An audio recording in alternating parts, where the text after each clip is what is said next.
हरे कृष्णा। मैं मनीषा रजौरिया आपका श्रीमद् भगवद गीता की इस सीरीज में मेरे साथ बने रहने के लिए तहे दिल से शुक्रिया। आज के एपिसोड को शुरू करने से पहले मैं कुछ बातें क्लियर करना चाहती हूँ जिसकी वजह से लोग अपने जीवन में श्रीमद् भगवद गीता को अप्लाई नहीं कर पाते हैं, उसके मैसेजेस को डिकोड नहीं कर पाते हैं। आज के एपिसोड में आप पढ़ेंगे या सुनेंगे कि भगवान के आदेशों को समझना चाहिए, लेकिन भगवान के आदेशों को समझने से क्या मतलब है? भगवान के पास तो शब्द है नहीं, फिर वह हमसे कैसे बातें करेगा और हम कैसे उसके आदेशों को फॉलो कर सकते हैं? इसका जवाब भी श्रीमद् भगवद गीता में ही दिया हुआ है। जब हम भगवान के लिटरेचर्स को पढ़ने लगते हैं या उनके द्वारा सेट किए एग्जाम्पल्स को समझने लगते हैं, तो फिर धीरे धीरे हम कृष्ण भावना भावित होने लगते हैं और उस स्टेज में जो हमें थॉट्स के थ्रू इनर गाइडेंस मिलती है, जिसे हम इंट्यूशन भी कहते हैं, वह गाइडेड रहती है कृष्ण के द्वारा और हमें उसे ही आदेश समझकर फॉलो करना चाहिए, क्योंकि श्रीमद् भगवद गीता में ही कहा है कि हम भगवान के अंश हैं और भगवान सभी आत्माओं की आत्मा है। इसी के साथ जो लोग भौतिक जगत में भौतिक सुख लेना चाहते हैं, तो वह भी श्रीमद् भगवद गीता से समझ सकते हैं कि वो किस तरह से इन सब को पा सकते हैं। इसके लिए आपको जहाँ भी भगवद गीता में श्री कृष्ण या भगवान बोला गया है, वहाँ वहाँ अपने लक्ष्य को रख लें जिसे आप पाना चाहते हैं और अर्जुन की जगह अपने आप को। फिर देखिए, आप सफल भी होंगे और कर्म के बंधन में भी नहीं पड़ेंगे। इसी के साथ जो लोग आध्यात्म में रुचि रखते हैं और आध्यात्मिक उन्नति के लिए ही भगवद गीता पढ़ रहे हैं, उन्हें भगवद गीता को एज इट इज ही समझना और अपनाना होगा। तो चलिए शुरू करते हैं आज के एपिसोड को। अध्याय 3 के 24वें श्लोक में भगवान अर्जुन से कहते हैं, यदि मैं नित्य कर्म ना करूं तो ये सारे लोग नष्ट हो जाएं, तब मैं अवांछित जन समुदाय को उन्नत करने का कारण हो जाऊंगा और इस तरह संपूर्ण प्राणियों की शांति का विनाशक बनूंगा। जिस प्रकार अज्ञानी जन फल की आसक्ति से कार्य करते हैं, उसी तरह विद्वान जनों को चाहिए कि वे लोगों को उचित पद पर ले जाने के लिए अनासक्त रहकर कार्य करें। विद्वान व्यक्ति को चाहिए कि वह सकाम कर्मों में आसक्त अज्ञानी पुरुषों को कर्म करने से रोके नहीं, ताकि उनके मन विचलित ना हो, अपितु भक्ति भाव से कर्म करते हुए वह उन्हें सभी प्रकार के कार्यों में लगाए। भगवान अर्जुन को कहते हैं, मैं खुद नियत कर्म करता हूँ, अगर मैं ऐसा ना करूँ तो बहुत सारे लोगों की जिंदगी के लिए गलत एग्जाम्पल सेट कर दूंगा।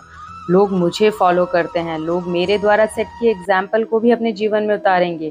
इसी तरह विद्वान व्यक्ति को चाहिए कि वह भी वह कर्म करे जो दूसरों को उचित पद दिखा सके।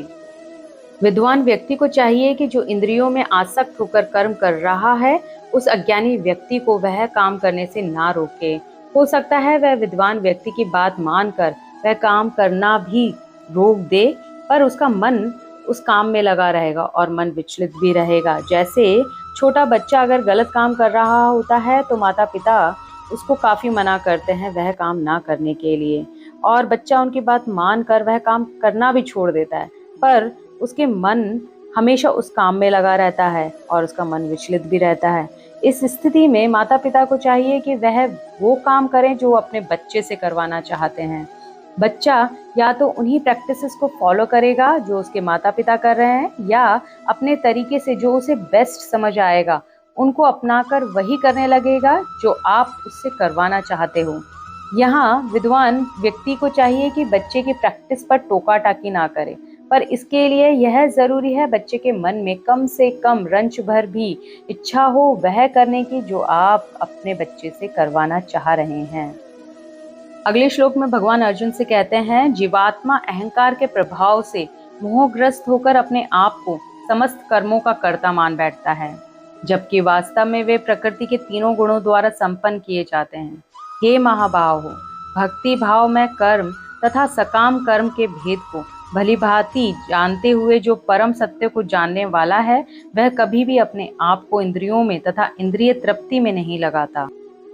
अर्थात व्यक्ति जब अपने वास्तविक स्वरूप को जानता है कि वह भगवान कृष्ण का अंश है और जो भी है वह यहाँ इस दुनिया में देख रहा है वह उसका नहीं है, वह अपने आप को कृष्ण भावनामृत के कार्यों में लगा लेता है और भौतिक इंद्रियों के कार्यों के प्रति अनासक्त हो जाता है।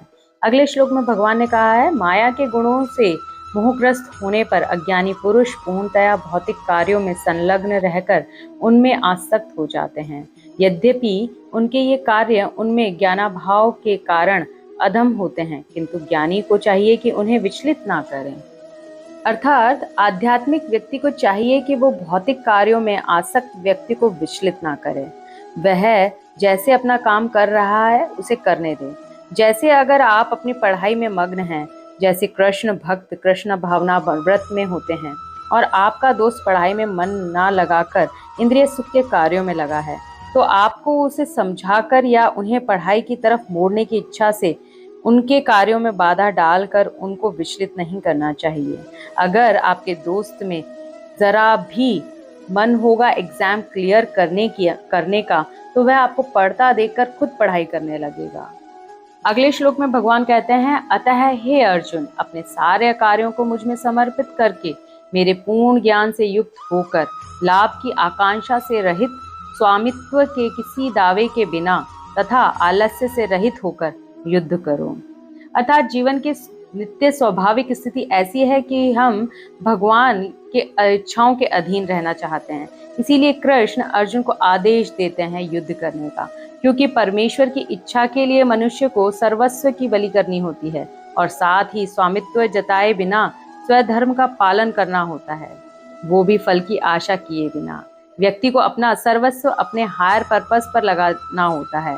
यहाँ हायर पर्पस आध्यात्मिक उन्नति वालों के लिए कृष्ण है और भौतिक जगत में उन्नति वालों के लिए उनका लक्ष्य, जो समाज में सभी के हितों के लिए बना है। अगले श्लोक में भगवान बताएंगे कि जो लोग भगवान के आदेशों को नहीं समझते हैं या नहीं मानते हैं, उनके साथ क्या होता है। अगले श्लोक में भगवान ने कहा, जो व्यक्ति मेरे आदेशों के अनुसार अपना कर्तव्य करते रहते हैं और ईर्ष्या रहित होकर इस उपदेश का श्रद्धा पूर्वक पालन करते हैं, वह साकार कर्मों के बंधन से मुक्त हो जाते हैं। किंतु जो ईर्ष्यावश इन उपदेशों की उपेक्षा करते हैं और इनका पालन नहीं करते, उन्हें समस्त ज्ञान से रहित, दिग्भ्रमित तथा सिद्धि के प्रयासों में नष्ट भ्रष्ट समझा जाना चाहिए। अर्थात मनुष्य को चाहिए कि भगवान से ईर्ष्या किए बिना उनके आदेशों में दृढ़ विश्वास रखे। कुछ लोग भगवत गीता पर टीका रचते हैं, किंतु कृष्ण में कोई श्रद्धा नहीं रखते और भगवान का आदेश नहीं मानते हैं।